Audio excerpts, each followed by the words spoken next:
I want to talk about the big, beautiful bill, whether Putin could be an effective wartime president for Russia, and the likelihood of us actually entering a world war, nuclear war, actually.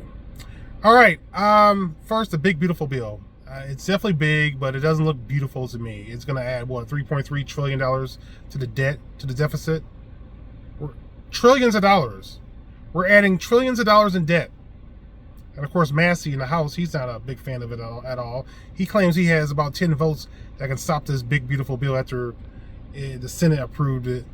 And now they're going to see if the House is going to reconcile and go ahead and give it a final okay on that before they send it to Trump. In the Senate, they actually had a tie, and they had to bring in J.D. Vance because he's the vice president. He's the tiebreaker.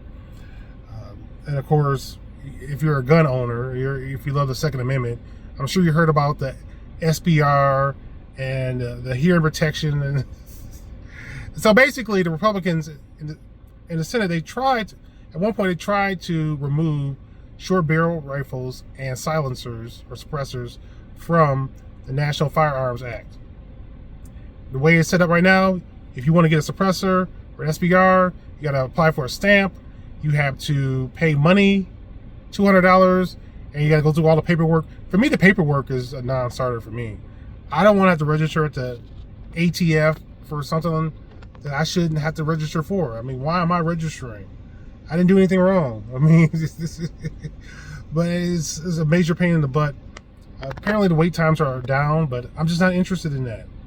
And some people in Congress pretended like they wanted to remove SBRs and silencers from the NFA, but in reality, it was never going to happen. I don't have any faith in the Republican Party. I don't think Trump would end up. I don't see him signing anything like that, because in his first term, what exactly did he sign? He banned bump fire stocks. But how did he expand the Second Amendment? And he had control. The Republicans had control of the House and the Senate. Yes, I know we had a bunch of rhinos, but okay, well, it's just nothing but excuses all the time. It's like, okay, so what have the Republican Party actually done for us, other than just rhetoric? But hey, I could be wrong. They may actually do something this time. I don't think so. But they're stringing people along, saying that, oh, we could do this. Here's what I would like to see them do. There's no way the Republicans will have the balls to do this. A National Firearms Act of 2025. Go ahead, and this legislation should implement nationwide constitutional carry. It should eliminate magazine bans. It should take SBRs and suppressors off of NFA, out of the NFA.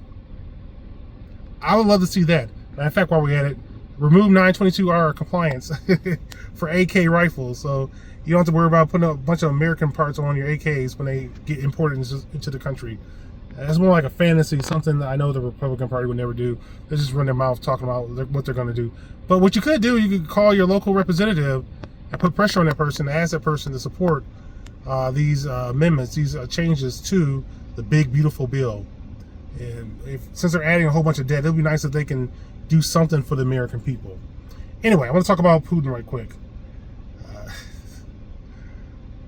The war in Ukraine has been going on for years. And I understand that NATO's been dumping a lot of money into it. And a lot of people have been killed on both sides. And the Russians are gradually winning. They have the upper hand. But this meat grinder style of warfare can't be good for Russia. Russia didn't have a high birth rate to begin with. So this can't be good for Russia in its future.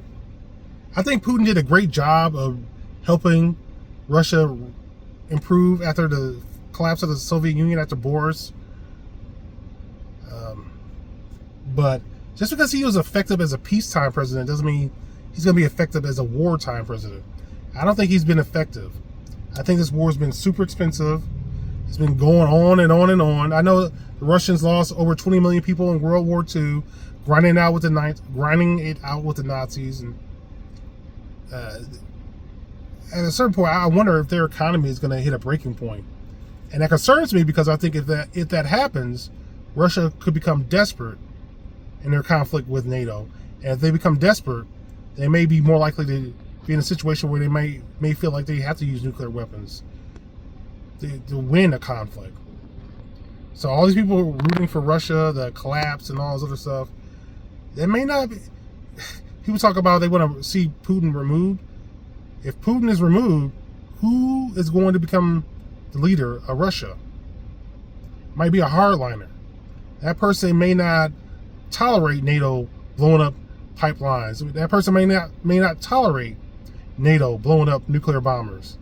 That person may become more aggressive, and we could be looking at a nuclear war. So something to think about. So share your thoughts on this big, beautiful bill. And Putin, do you think he's the leader that Russia needs? Because I know a lot of people don't like this guy in the West, but my goal is to have peace. I don't want us to have a nuclear war. That's where I'm at. So share your thoughts. Thanks for watching. Thanks for listening. Don't forget the future belongs to those who prepare for it today.